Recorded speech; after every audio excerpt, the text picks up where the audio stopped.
देता रुगाली हो, सुनो है हमर घर वाली हो।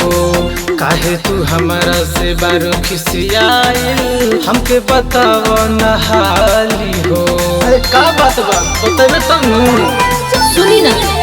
काहे तू देता रुगाली हो, सुनो है हमर घर वाली हो। काहे तू हमारा से बारो खिसियाइल, हमके बताओ नहाली हो। सुनी ना। बोलो। देवरा डांगा कोइले बा, हिया हो राते नंगा कोइले बा। चोली के बाबा कोला बनइले बा, सोभत में साया चढ़इले बा।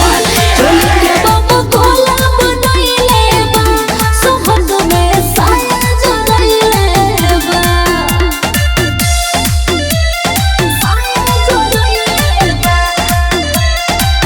Music by Prince Pawan.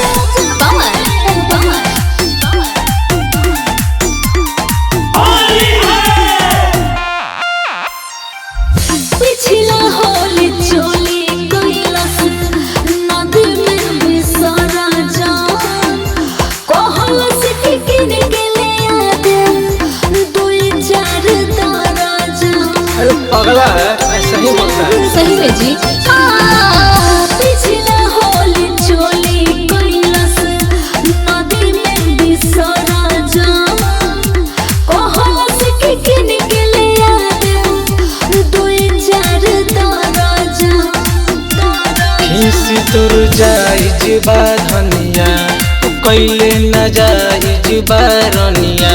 पिया हो राते जंग कइले बा, ढोढ़ी पर रंग गिरइले बा।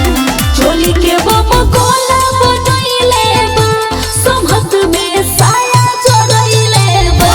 चोली के बाबा कोला बनइले बा, सोभत में साया चढ़इले बा।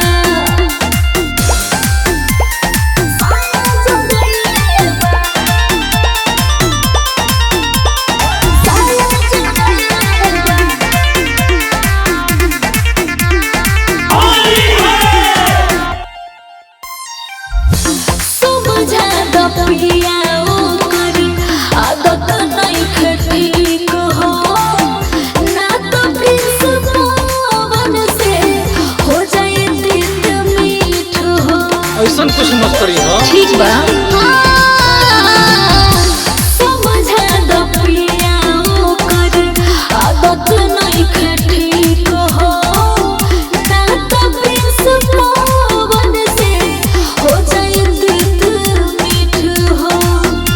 न ऐसे करी हो ए रनिया, न गाड़ी से तोरी हो ए रनिया। लागे कि रंगने चढ़इले बा, एही से काम ऐसन कइले बा। चोली के बाबा कोला बनइले बा, सोभत में साया चढ़इले बा। चोली के बाबा कोला बनइले बा, सोभत में साया चढ़इले बा।